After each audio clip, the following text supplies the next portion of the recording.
All right, here we are. We had a short break here. We need a much needed break, and then I lost all the power in the middle of the last session, and Putney was out of power, but we're back now. Not, as they say, cooking with gas, but now I guess we're cooking with electricity. Anyway, here we are, and we have a new version of 173, and we're going to walk through that. And I realize this is kind of out of sequence, but we have some timing challenges here. And so we're going to jump right into that right now. And then if other people join us, then they can comment on the changes, but we can walk through them right now. Does that work? Yep. Great, thanks. It's Okay. So Becky Wasserman, Legislative Counsel. This is draft 1.2 of S173. So a lot of the changes, I've highlighted all the changes from the previous version. A lot of the changes are just going back to the way the language was originally in statute. So I just wanted to highlight that I had made those changes for you all. There's nothing like spending a lot of time talking about something and then going back to the way it was originally. Thank you. So this is, the bill is currently entitled an act relating to the State House Oversight Committee. And so I'll get to this at the end, but I did change the name, considering the name is going back to how it currently is. So as you'll see, the first highlights are going back to the original committee name, or the current committee name, which is the Legislative Advisory Committee on the State House. And that change is made in several places on page 1, lines 8 through 12. Mm-hmm. On line 13, you reviewed this yesterday, but the committee changed to 12 members. And you will see that the additional member is on page, so it went down 1 member from the House and 1 member from the Senate, but then went up a member with adding the state curator on page 2. Yep. Line 3. I also I went back to having 7 members for a quorum, because there are now 12 members on the committee. Yep. I failed to mention this yesterday, but one other change that I had made was on page 2, line 7. I noted that the statute currently drafted says that when the committee meets one time during session, it meets at the State House. So just sort of right. with an eye to how life is currently, I took that out because just to sort of expand the possibilities of where the committee might meet when it does meet during session. So that doesn't have to be at the State House. Good. Thank you. Okay. Then on page 3, this was part of the discussion yesterday. Under the duties of the Legislative Advisory Committee on the State House, the committee is now tasked with approving a plan for the collections or commission of artwork for the State House. And so that was giving them the ability to approve the plan and also changing the name from acquisitions to collections. We discussed yesterday on lines 12 to 13 that the committee wanted to keep the strike out language of the committee's recommendations shall be advisory only, just because those recommendations were only advisory anyway, so it didn't need to be stated there.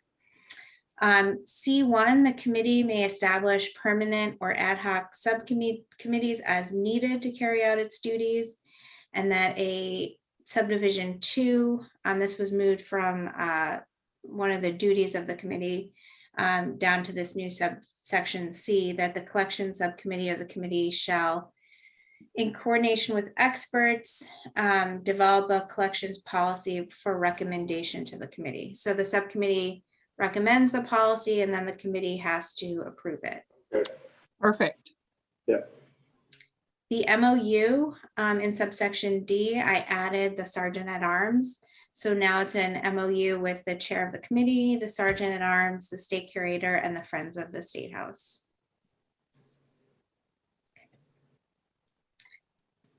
So some new language starts on page 4 in section 2.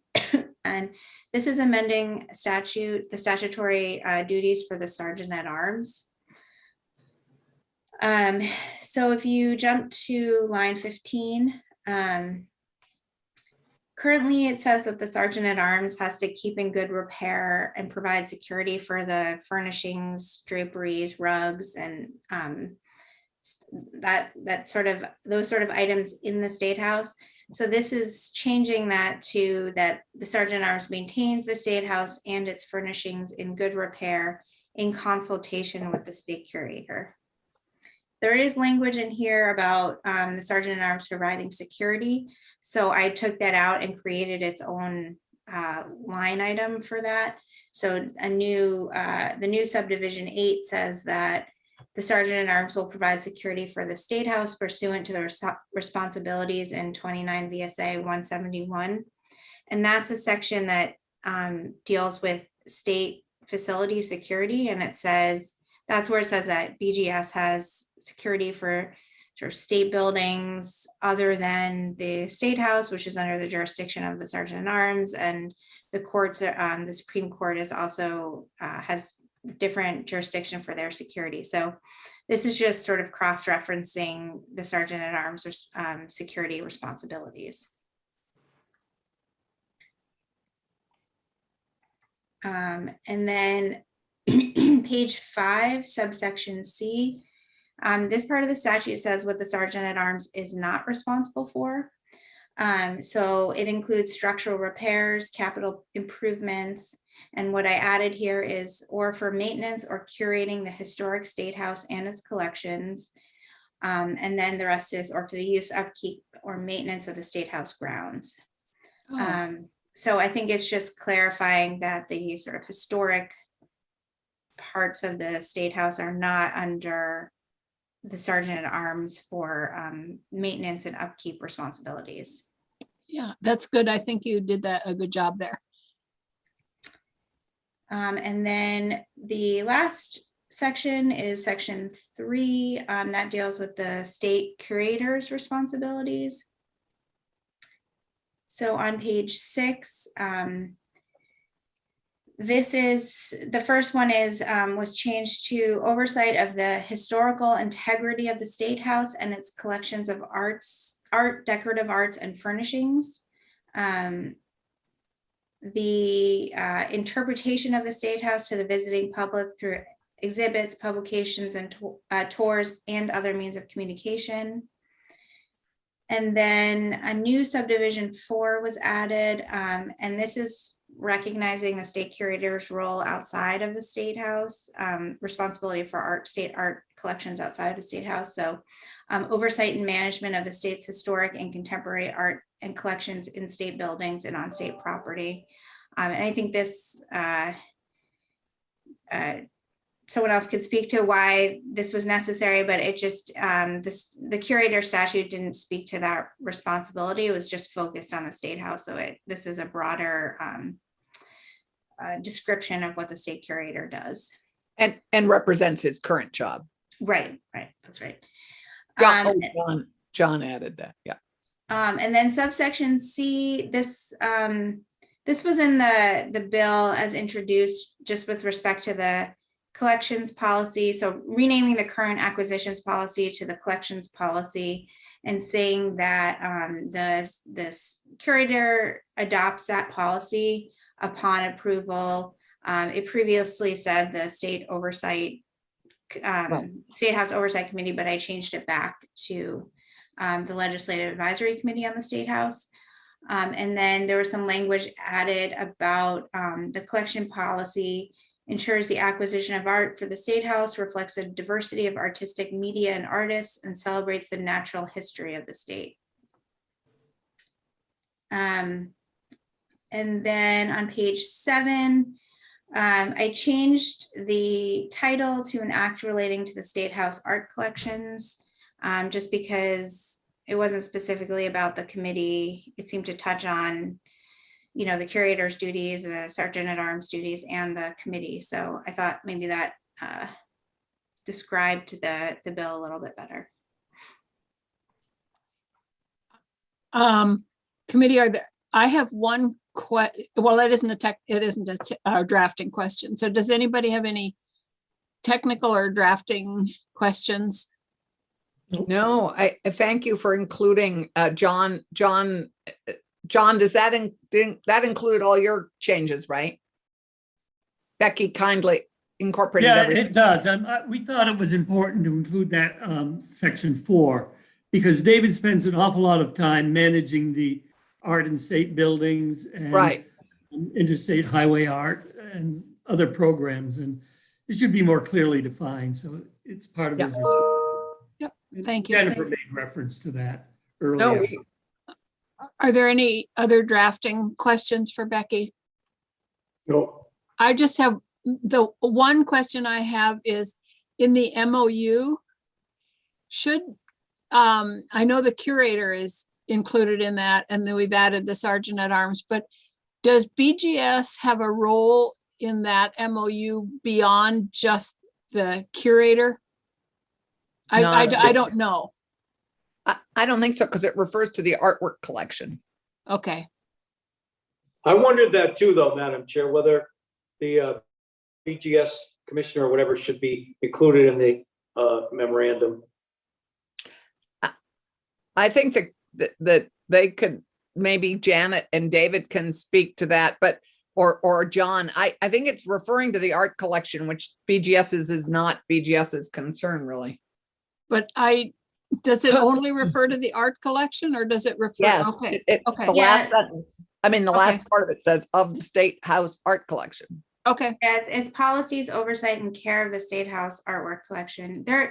okay, Janet can speak to this, but there is an MOU with BGS and the Sergeant at Arms with respect to security, so that they Okay. already have something in place, like security and parking, I believe. So Okay. they have it in place in other contexts with respect to the State House. no, I'm okay with that then. It was just a question. I'm okay with it. Great. So, committee, where are we with this? I think we're pretty good. I think so too. I think this reflects a lot of good work that we did, and that Janet and John and David and Jennifer did. And I think it clarifies accountability, and it's great. I think this has an MOU, which we didn't have. I think this clarifies things with the Sergeant at Arms job, which I think she wanted clarified. Mhm. Janet can speak to that, but I think it clarifies things going forward, which is really important while we have the people we have in place at the moment.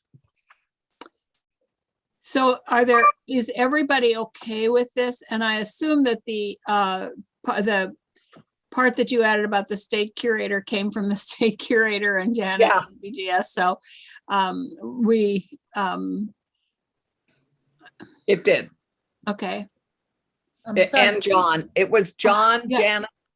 Janet, David, and right? I just want to make sure that everybody is okay. So I just wanted, because the state curator is not here, I just wanted to make it clear that he was involved in the rewrite of the duties, and so we can assume is supportive of it because he was involved in the rewrite. That's all I wanted to do. David was running over, but I don't think he's made it. He was in another building and he was headed over. I think it's fine. But- So committee? Are I we can now ready? vote for it. Huh? I can now vote for it. Okay. So are we ready for a motion? Sure. I- Go ahead, I'm happy. Allison. You go for it, Brian. You can move it. I'll second it. I would. I was move just that gonna the move it, but I'm happy to move. I would move that we amend S-173 with draft 1.2? Are we doing two separate votes or just the one vote? No, first we have to amend, Okay. vote on amending it, and then we have to vote on reporting it favorably. Yeah, it's two separate votes. This Okay, is a strike all though. so strike all amendment vote first. Okay. Is everyone ready? Mhm. Senator Clarkson, Yes. Senator Collmore, Yes. Senator Polina, Yes. Senator Ron Hinsdale, myself, yes. Senator White, Yes. Senator Collmore, that was suspenseful. I didn't know what you- We're at the edge of our seats. And then now I would move that we adopt S-17, that we pass out favorably S-173 as amended. Okay, Senator Clarkson, Yes. Senator Collmore, Yes. Senator Polina, Yes. myself, Senator Ron Hinsdale, yes. Senator White, Yes. both pass 5-0-0. And I would assume, Senator Clarkson, that you would like to report this? I'd be honored to do it. We had such good representation on the floor today, Madam Chair, between you and Keisha. You held good work. Nice work. Who knew? Who knew? Who knew? Yes, I'd be honored to report it. Okay. Always look for people to speak and opposition from where you don't expect it. That's my, and when you don't expect it. Right, you have to channel Monty Python, when the Spanish Inquisition, when you least expect it. Okay, so I think S-173, so Becky, would you get a clean copy to Senator Clarkson, and then she can get it sent to wherever it's supposed to be sent to, and we can get it up on the calendar? I Okay, don't, do we what? send it now to editing, or do I send it to John? no, you don't do anything until Becky sends it to you. Actually, it goes to me. It goes to Gail. I just sent it to Gail. I believe I have to send a copy to drafting operations and copy Senator White, and I can copy Senator Clarkson to approve it. But I will double check that that's the case and make sure we get it done the right way. And then Allison, you tell John that you're the reporter and the vote. So I don't need to send him the bill anymore. I thought We she can, did. I will figure I that thought out. I did. Yeah, we Okay. can The make sure Zoom it's done right. protocol is slightly different. I know. And then if it gets up there before around 4:30, then it'll be on the calendar for Tuesday. I mean, on the notice calendar. Yep. David, we didn't accept any of your changes.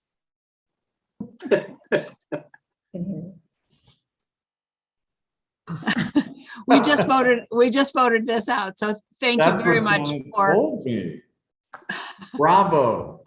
Thank Yes. you all. and Thank you all. Thank you. Sure. Thank you. yeah. And send our thanks also to Steve. Look, And- look and what's Jennifer. happened. Just so you know, look what's happened. Oh, We absolutely adore each other. okay.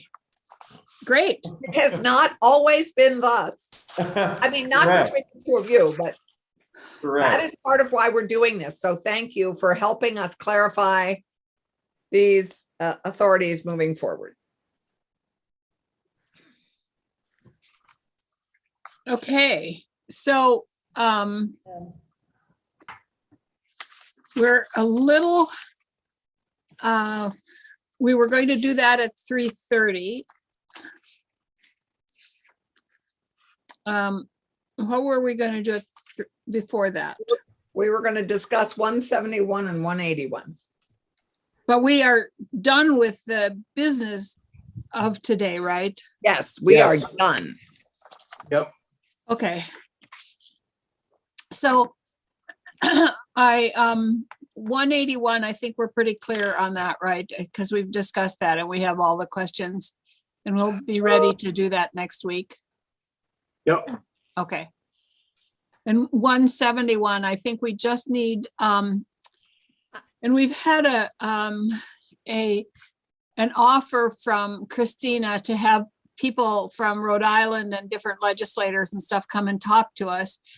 The question that I think has not been answered to my satisfaction, it is one of the questions that I have is, in the state constitutions, they all talk about separation of power. But I know Matt Valerio did a research of the New England states constitutions, and none of them have the very discrete authority given to the Supreme Court for the entire court system and to the legislature to guide, to do its own, to regulate itself. So while they all talk about separation of power, none of the other constitutions have that very distinctive piece in them. So I don't know if it would. I'd like to hear from Rhode Island, just because I think it would be interesting to hear how I mean, ours may be a little different, but I don't think it has to mean that we can't have a door through which everyone goes, and then we direct people to different jurisdictions. I don't think that's the issue. Yeah, so I think I'd like to hear from Rhode Island. I mean, I think this is what we're noodling, is how to do this. And I would also like to, I also understand that that there may be some, just some stories within our state government that we haven't heard that that would help illustrate some of the challenges people are facing and why we, just to underscore why we need this again, which we've sort of wandered away from in all this specific language discussion. I don't know exactly what you mean. Well, I think that we've had an offer of some illustrative stories of code ethical conduct challenges that we might like to hear. And We can if we want. I have in my mind, this is a little bit like talking about healthcare reform. We know that there exists an issue and that we need to address it. We know that there are ethical challenges out there and that there are stories out there. I don't know that we need to hear them. If everybody else wants to hear them, that's fine. I'll schedule them. But I don't know that. I mean, we know that we need to have a code of ethics. Right, exactly. I would, though, like to hear from another state. And I'd sort of like to hear Christina's email to us was interesting enough so that if we could take some time to hear from the Rhode Island legislator, that would be great. No, it's the Rhode Island commissioner, the ethics commissioner. He's not a legislator. He's the chair of the ethics commission. And I also would like to ask him then if their constitution has the same thing in it that ours does, because I don't believe any other constitution has that in it. So because every other New England state, I believe, has a code of ethics. I'm not talking about the code of ethics. I know what I'm just thinking that. I think it would be interesting to hear from him anyway, given we haven't actually talked to anybody who's run the commission anywhere yet. Maybe we did last year, I don't remember. But it's not just the constitutional thing. I mean, I hear what you're saying, Jeanette, but there might be other things that might be interesting to talk with him about, just in terms of how it operates and how's it going, that kind of stuff. Okay, we'll give him some time. But I don't want to start hearing from legislators in other states and hearing from a bunch of other people, unless everybody wants to. Because I would rather spend time trying to figure out how we're going to go about doing this. Right. Yes. We can hear from. And I have no idea how we're going to go about doing this, to tell you the truth. I'm really in a quandary about the whole thing. Really? I don't think it's that difficult. I think it is very difficult because I think there's a basic philosophical difference here in the way to approach it. One way to approach it is to like the bill is kind of now, and then to have exemptions under everything to say, but the judiciary is exempt from this conflict of interest section. The legislature is exempt from this conflict of interest section. And then when you get to representational and post government employment, but certain people are exempt from this. This doesn't apply to them. And so there's a basic philosophical difference here on if we have it and then do exemptions, or if we have it only the kind of the guidelines and then refer to the other places where those codes of ethics. So I think that's a basic philosophical difference, and that's where we are. I think we could also look at it another way, which is that we're building a code of ethics for those in state government who are not already covered by a strong ethics code. You know, we know that the judiciary has a code, that the lawyers have a code, that the legislature has a code. What we're doing is we're writing a code for those who are not already covered by an existing strong code. So we're not exempting them, we're just not dealing with them because they're already doing a good job. Yeah, we Just a do thought. it that way, but we do, if it is a state code of ethics, we have to somehow address why we're not. Because they already have a strong code. In other words, Uh-huh. what we've talked about in the past is we've said, you have to abide by this code of ethics, but you're welcome to have a stronger code. There's nothing here should stop you from doing even a better code, stronger code. So that we're not exempting them. We're saying that we're trying to catch up to them.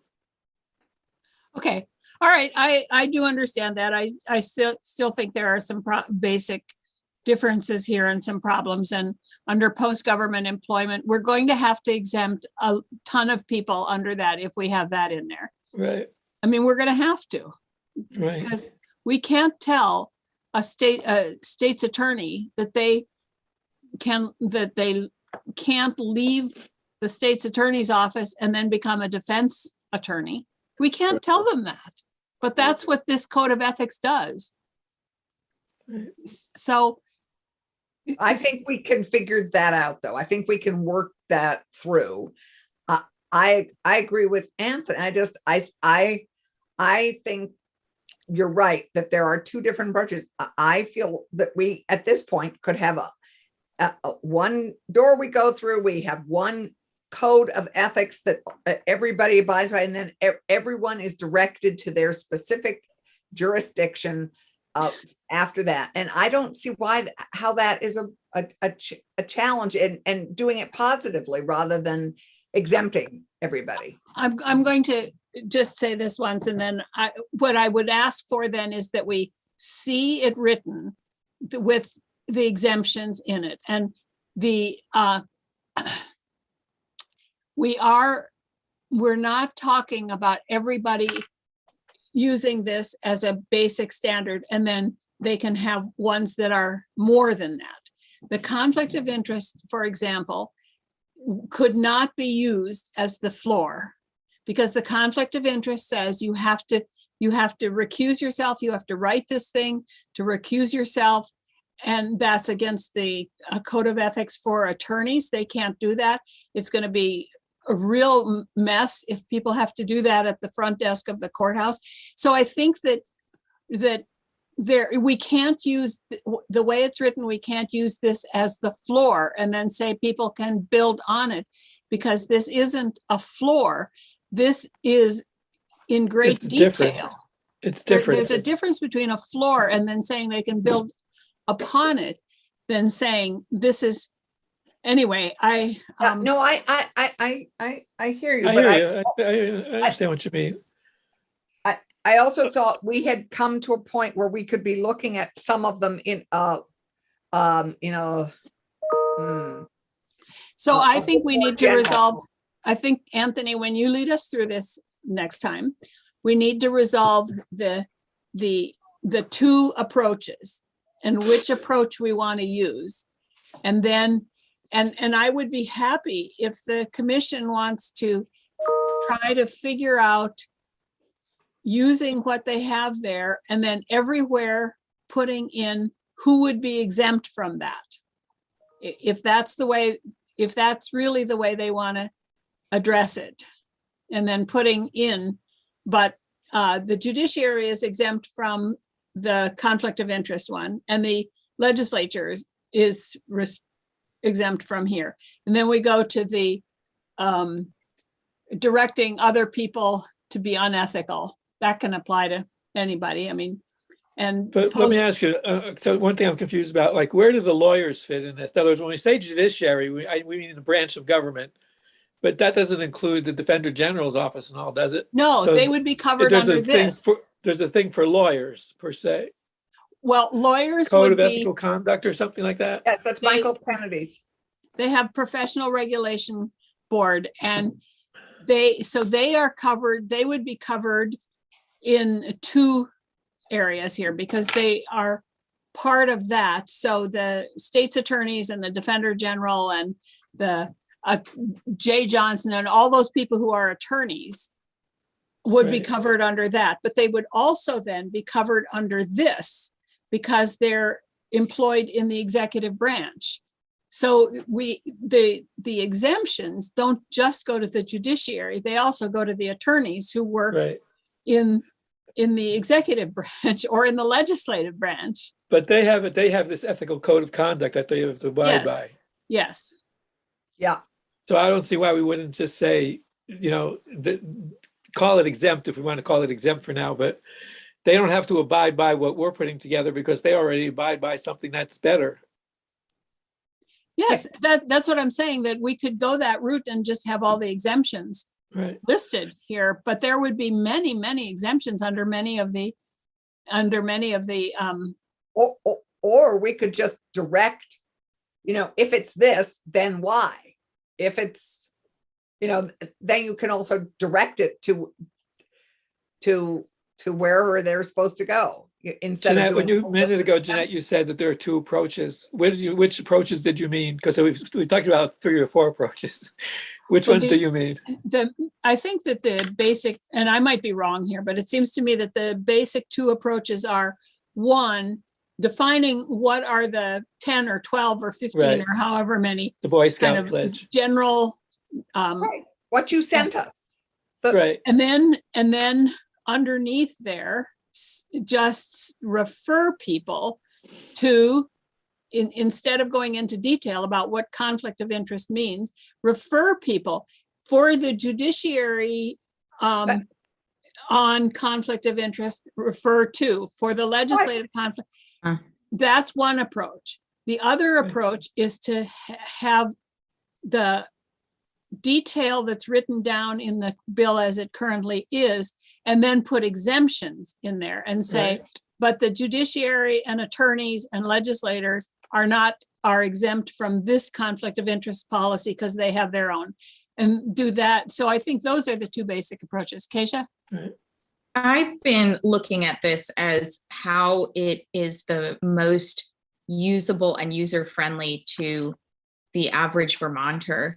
And I think something that looks like it has a lot of black marks in it, just you're exempt and this is sort of crossed out, doesn't really help people as much as referring to other, codes and other guiding documents, and articulating that we too know that the judiciary in this form is led by this guiding document, and codifying that so that the average person could see what we've done and say, oh, that's good to know that this is where I go for this, but that we're adding to the ethical principles of the state. So would And it I be think that's kind of the thing? approach, that's what I meant by that approach. Yeah, Right. I agree with that approach. Yeah. So Sir, if I saw Alma? if I thought somebody was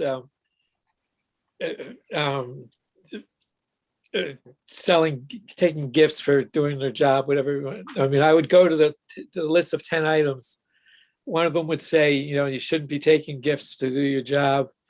And then it would say, if you're talking about a legislator, go to this thing. If you're talking about a lawyer, go to this thing. If you're talking about a snowplow driver, go to this thing. So there wouldn't be, like, under each of those 8 or 10 lists, each of those 8 or 10 things, no-nos, shall nots, there would be a couple of like referrals under each one. Yes, that's what I was trying to very inarticulately explain about the second approach. Right, and I think that's what we've all been supporting. Oh, I did not hear that until this moment. Nor No, did I. When we say coming through a door and having a list, that the list you She's send around. obsessed with the and then door. Referring, I use the word direct, but refer is another word. That's all what we've been saying. Okay, I did not hear that until right now. What I heard is that we wanted to have it and then have exemptions. No, Okay. no one has said that. I mean, that's Well, the what. bill has commissioner, come up- commission certainly has. Right, but not. And in I this didn't conversation. know that we'd agreed that that was the approach. I did not hear that. Senator Collmore? Thank you, Madam Chair. I agree with you. I thought we had a divergence of opinion on the committee regarding the method. I'm very happy that Senator Ram Hinsdale and I are seeing this particular issue together. I mean that. I mean that. Me too. Yeah, And I agree. I think the optics of saying, here's the thing, except you don't care, you don't have to do it, you don't have to do it, you don't have to do it, and somebody from the outside is going to say, well, what the heck did you do it for then if you're basically exempting half of the state? I think it's better the other way. I think Allison put it nicely, maybe yesterday or the day before, where you have a positive approach and says, here's something everybody can agree on. By the way, if you'd like more information on the way the judiciary handles this, here's where you go. If you'd like more information on how the legislature sees it and reacts to it, here's where you go. And then I think that makes a lot of sense. I hear you, but if we did that, I'm wondering whether would there be people who were left out? Not really, I don't think. And now I'm saying it out loud. The snowplow driver would come under the Executive. executive except branch. the executive, right now, the problem is that there isn't a standard code of ethics for the executive branch. And I think that is something that we need to do. And I know that DHR has been working with the commission to come up with that standard code of ethics. And I think that they can come up with that for state employees, and it can address all of these Right. 10 or 12 or 15 items, and then it would be referred to the executive branch code of ethics. Yep. And how you deal with it there. So who would we assign the task of deciding what goes under each one of those 10 things? Well, Is that- unfortunately, I think that's Ameren. I was going to say, is it Ledge Council or is it? But maybe it's the Ethics Commission. Maybe it's a meeting between Ameren and the Ethics Commission to sort of not brainstorm, but go through the list and say I think where it's we actually go. is going to be simpler than it looks, because I think that you would just you don't have to refer them specifically to you could just refer them to the judiciary, some kind of a link or place where they can go and they can look up stuff. I'm looking at very simplistically. It might not be very simple, but Ameren, I'm sorry, so sorry we're doing this to you.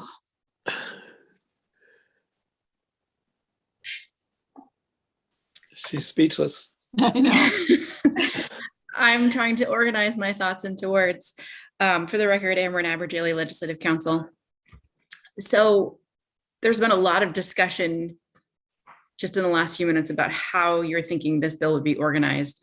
And what I'm having a little trouble deciphering is in where I think I understand where you have landed now, which is to have a code of ethics that does have some detail in it, similar to the way that the draft is currently written, but rather than have exclusions under each section, you would have information that points to the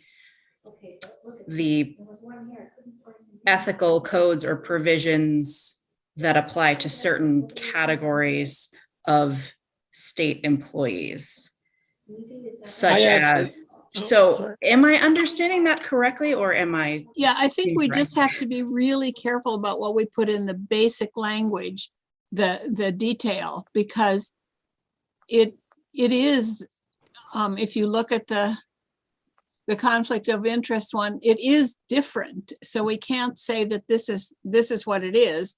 And then if you want to see how it affects the judiciary, here's where you should look, because then it puts that in conflict with the conflict of interest that's in the bill. I see it, I visualize it differently than what you said, Amran, because you gave me images of the bill as drafted, which we're finding difficult to deal with. I think what I'm actually envisioning is a list that's something that says, we have a code of ethics covers the following 10 areas, and basically a list of those 10 areas. Thou shalt not do this, thou shalt not do that, thou shalt not do this. I finally found Which is it. what Jeanette did. Yeah, Jeanette made the list. Although I forgot to put one on there, thou shalt follow state, federal, and local law. Yeah, basic. Yeah. So it would look very different. It would look like a list that with a link under each one that, well, maybe more under each one, there'd be a couple of links. One that says, if your concern is related to a state employee, go here. If your concern is about the governor, go here. If your concern is about a lawyer, go here. You know, it would almost be like, it would look like a list with links underneath it. It wouldn't look like a bill the way I'm envisioning. I know it will eventually look like a bill, but you'll have to figure that out. So when you are speaking about under each section, categories going to a certain place, are you talking about for purposes of filing complaints and enforcement, or for the substantive ethical provisions, or The both? latter, latter. because you're still, the underlying language in the statutes now says everybody goes to the ethics committee. I mean, that's the funnel. That won't change. But before you go to the ethics commission, you'll look at the link and you'll say, oh, maybe that's not really what happened. I think differently about it now. I thought there was, this guy was, taking gifts that were inappropriate. Now that I look at the guidance that is listed under the judiciary branch of government, I see that that's not the case. So I'm not going to bother. Or you might say, well, I read the judiciary code of ethics and I think it is serious. I'm going to go to the ethics commission and have them tell them to make a complaint. Does that make any sense? It is one of the, I won't say drafting challenges, but one of the challenges of then using this over time is that with so many cross references to different areas of the law and different entities, those are going to shift over time, and you will also have new additions and new restrictions that won't necessarily be referenced in this code without the code having to be updated. I mean, the code would need to be updated anytime there are changes made. And that would be the job of the ethics commission. But how about if we didn't put that in the bill? All we put in the bill is the legislative intent and a section that says that that there are different codes of ethics or that belong in different branches of government. And what we're doing here is we're listing these 11 things. This is our code. This is the statutory code of ethics. Don't put in those links in the bill itself.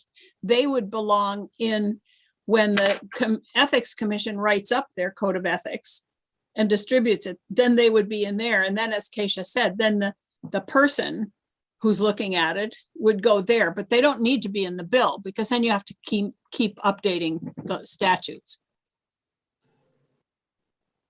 Lots of hands being raised. Yeah, well, just speak up. This is Okay.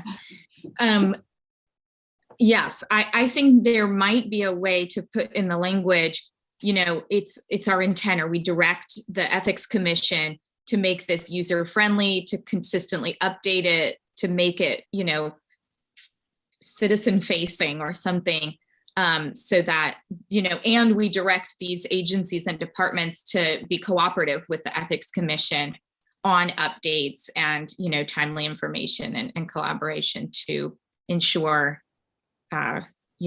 Vermonters have access to remedies under this code. So it would be up to the Ethics Commission to maintain the links, make sure the links are up to date.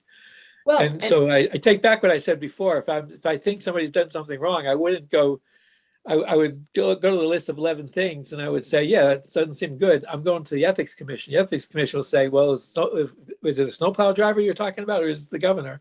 Because it depends on which direction we take this. And so you would go to the Ethics Commission and they would maintain the links and make sure everything's up to date. and also, Ameren, if you're directing or referring to statutory oversight, as in the legislature and the judiciary, they are responsible for maintaining the update, keeping their statutes up to date. You wouldn't have to be updating this statute because you'd be referring to the legislative oversight and the judiciary oversight. So you wouldn't have to be the code of ethics wouldn't have to be updating it. Oh, yeah, you're talking about a link that there would be a link, not to the specific thing under that, but you would go to the jurisdiction. judiciary and find out. And I think that Keisha's point here of that it being user-friendly for the average Vermonter, it also should be user-friendly for the average employee. So that if an employee is looking at this and saying, well, wait a minute, this is the code of ethics and it says this, but I work over here and I have a different code of ethics. So these two are in conflict. How do I handle this? What do I do? So I think it needs to be so that employees are pretty clear about it also. Yes. I think that's what some of us have been trying to say. I mean, it really needs to be a document that's user friendly, that's clear, that's simple. I mean, I think that's what I mean, and I know that Christina and TJ and Larry have done a huge amount of work on this, and I'm deeply appreciative of it. But I also think there's just a simplicity of a door with a very straightforward list, and then referrals to specific areas that have jurisdictional oversight in certain areas, but that this would be the a basic foundation that we can all agree to and that we all abide by. What if, Ameren, for the next time, you just did, you don't have to even do a strike all, but just do kind of a make-believe draft of using some kind of a legislative intent and some kind of a statement that says that each branch of government and has its code of ethics, and so make it clear that that's our intention, that this, and then the bill itself is just those 12 points or whatever we agree on. I'm not saying that the ones that I wrote up there, I just took those out of the current bill. And well, and maybe this is the Christina, state code. This is the statewide code of ethics. I would encourage, yeah. But I also think you need to refer to jurisdictional oversight. Yeah, that's what I meant. Specifically, yeah. Yeah. But But that would be in a preamble, and it could be even in the statutes itself, but instead of trying to put links in there and stuff, just, I don't know. Ameren, you've seen that list that we keep talking about? I have. Okay. One thing that I don't want us to forget as we talk about the detail, though, is the currently elected statewide office holders are not bound by the code of ethics. So we want to make sure they are. Yes, absolutely. They're in the they're in the executive branch, so it would. The executive branch, when they come up with their list, with their code, it has to include the governor and the lieutenant governor and the auditor and all those people. It has to include statewide office holders and secretaries and commissioners. Appointees, yeah. All appointees. Right. So then we would be charging the Ethics Commission to work with DHR to come up with an executive branch code of ethics that actually covers all employees, appointees, and elected people. And Yes. boards and commissions. And boards and commissions. Very important, to include boards and Yeah, I was looking at something, Andrew Cuomo, you obviously got in a lot of trouble. He was violated the list, the rule that said he could take no gifts greater than $15 from lobbyists or companies that do business with the state. So in New York State, they're talking about $15 as the cap on the gifts that you can receive. I mean, geez, I'm crow. I don't think that has been I think. updated. Right, That wasn't updated very recently. right. I know we are going to get a lot of pushback if we went in this direction. And Anthony, this is your bill, so I'm going to kind of leave it up to you and it would be nice to have a lot of detail, but I think that in having the detail, and I've run it by a bunch of people, that if you have a lot of detail, and then you have exemptions, it's too bad. It just isn't right. You could have even a statement under each of those things about conflict, what conflict of interest is. Conflict of interest is, blah, blah, blah, blah. Or, I mean, you could have a statement under each of them that is broad enough to cover everybody. It doesn't have to be just the 12 Right. points. So I'd still like to hear from the Rhode Island people. I mean, I'd still like to learn more, but I think if we could do a draft with this more positive, user-friendly approach to it that refers to other jurisdictions for oversight in these two branches of government that have more developed code of ethics than the executive branch does. I think that would be great to see move forward on all these tracks. Okay. Ameren, could you do that? When would you like it? What are you doing this weekend? Yeah. No. I will tell you when I tentatively have it on the schedule for next week, but we can change it. It's on for Tuesday at 1:30. It's on for Tuesday. If that's too soon, I'll change it. I think Tuesday is probably too soon. Okay. I just erased it. I'm putting everything in pencil now instead of pen. And I will work with Gail to perhaps Friday, next Friday, or we could even put it off till the next week if that would be helpful. I think it would be 'Cause we useful could- if, not to put pressure on Ameren, but I think it would be good to at least have us look at a draft by next Friday or so, so we know we're going in the right direction. And then give Ameren more time to work on it after we discuss it for a little bit. And then that would give the commission time to weigh in too. Right, because otherwise we're going to commit, we're going to wait 2 weeks and we're going to look at it. We're going to say, oh my God, this is not what we intended. Right. But it's gonna be too late to change it. Whereas if we waited if next week, we Okay. at least looked at it and said, this is going in the right direction. Okay. I agree. And I really, Ameren is, maybe Christina will have some thoughts about how to, some language for the 11, simpler but clear, the list of 11. I think it would be great to reach out to Christina because I bet she'll have some thoughts about language for that. Yeah, I think it just has to be so general that it's clear that a conflict of interest is when you act in a way to promote yourself or your own personal interests. There must be definitions of these things Yeah, somewhere. but we can have a sub definition of conflict of interest, which I think you talked about that earlier. Yeah, I do. I just think that That's even those important. have to be pretty, and they can't go into how you recuse yourself and how you, all of that. But I think it needs, the conflict of interest is thorny enough so that it needs some clarification and a definition.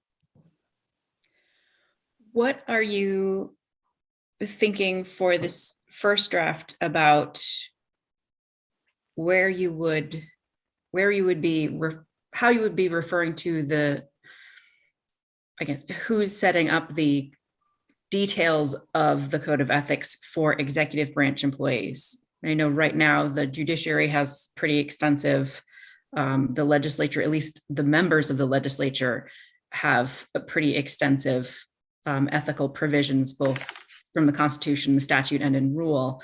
But at present, I mean, where are you thinking that the executive branch will be, or is that, I guess, what were you thinking for that, for this first draft? I think that I would direct the DHR and the commissioner and the governor's office to work together to come up with, You mean, and the Ethics Commission? so that's what I said. Oh, I you thought I said- said the Ethics Commission, DHR, to come up with a code of ethics that can apply to the executive branch employees, appointees, and elected officials and boards and commissions, and just directing them to come up with that. They could bring it back to us next year if they want to. And it might be, in many instances, as complicated as the current bill is. I mean, that might be what they come up with for a lot of that. But directing them to do it. And then I think that we should also in there direct the General Assembly, each body of the General Assembly, to come up with its, because we really don't have a code of ethics for the House or Senate. What we have is some rules, and we can direct the Commission to general, work the with- Senate and the House to come up with maybe the rules committees to come up with a code of ethics for the House and for the Senate, and the Joint Rules Committee to come up with a code of ethics for legislative staff and attorneys. Or the Joint Management Committee, I have no idea what that is, but the Joint Legislative Management Committee that oversees the staff. okay, And- yeah, that's Well- probably the one, yeah. So, and I would actually ask the executive director of the Ethics Commission to work with those bodies to do that. I think that's a good use as I think. This is her expertise. Mhm. That's her expertise, and I think Yep. that we should be, I think that would be great. Because ours is imperfect. Well, it Okay. just isn't very detailed, and it could be better, and we really have nothing for legislative staff. Right. So we That need was my next question. If you hadn't brought it up, I was gonna say, what about our staff? Yeah. So this group would come up with the code of ethics for the the legislative branch, and then the executive branch, and then we have the judiciary branch is kind of already taken care of. Does that make any sense? Yep. Yeah, and the it's part just about sad. that- It's just sad in a way that this wasn't done, 100 years ago, because it's sort of grown up like it's grown up so a little higgledy-piggledy, which is one of the challenges we face now, trying to create a united code of ethics, is there already have, these are established pockets. And it's trying to make sure that each branch at least has a developed code of ethics is, I think, what we're trying to do right now. Well, we do have a basic code of ethics for everybody. True. Our True. constitution, but yes and no. I mean, it's not as full as one would like. Although, I'm going to hopefully end this and end it on a very, Positive note. well, let me find it here. Oh, the two things. First of all, to deter more effectively from the commission of crimes by continued visible punishments of long duration, and to make sanguinity punishments less necessary, means ought to be provided for punishing by hard labor those who shall be convicted of crimes not capital, whereby the criminal shall be employed for the benefit of the public or for the reparation of injuries done to private persons and all persons at property. And all persons at proper times ought to be permitted to see them at their labor. Woo! Wow. Yeah. I And think then- the public is seeing us at our labor right now. Yes, I'm not sure this is the punishment that they were referring to. No, And then there's one in here that says that frequent recurrence to fundamental principles and a firm adherence to justice, moderation, temperance, industry, and frugality are absolutely necessary to preserve the blessings of liberty. That's on the State House wall here. I just that's- read it yesterday. That's great. Frugality, and it Great. also says that For Friday. voters and elected officials have to be of a quiet and peaceable nature. Yep. So I just thought, I love reading this little book. It's cool. Yay. So The little white anyway, book. Ameren, are we making any sense? You are. You know what, I might try doing, in a lot of my spare time here is, seeing if I can pull something out of the current draft that could be what Allison called, a kind of a more of a definition of what we mean by those things other than just one line. And see what you think. Okay. For under each of the 10 to try- points. Yeah, just try to give Ameren some help here. It may be more hindrance than help, but I think it could, I mean, I could be wrong, but I imagine almost like a dictionary definition of each of those things. There has to be a legal dictionary somewhere where they just define conflict of interest in a phrase or two. well, we've defined it. I mean, I think we're getting to a pretty good definition of it, but I think you can list these things and then define them. So that's what I meant. Right, yeah, no, that's what I mean. Exactly. Right. That's what I'm gonna try and pull them out. And if it's a help to Ameren, and if not, you can just throw them away. Thank you. I will just say that if you anything you define in statute has the potential to conflict with definitions that are already in place, Mhm. particularly around conflict of interest. Yeah. It has a lot of nuances in a lot of different enforcement areas. And I think an alternative to defining what exactly the conflict is could be more along the lines of intent language, why you are having this provision as part of the code of ethics. So you're not defining it, you're just explaining why this is why employees shall not do blank. Oh, Right. Yeah. So that you get around that problem of having conflicting definitions, but expand upon so that people understand what situation you're talking about. I like that. So I would lean in that direction, having not thought about this too deeply, but I think you will lessen the chances that you're going to have conflicting definitions and start running into some of the issues that you've been experiencing so far. I think that's brilliant. Yep. Brilliant. And on a Friday Yeah. afternoon. I have to go. if that's Okay, I hear him. Her, him. Yes, that is my dog wanting to be fed. Yes. So just to So- be clear, before we end, we're not taking this up on Tuesday. No. Okay, I know that Gail is going to have a fit, but I'm looking at redoing the schedule. Now that she's got it all set and contacted people and stuff, but okay. All right, okay. Thank you.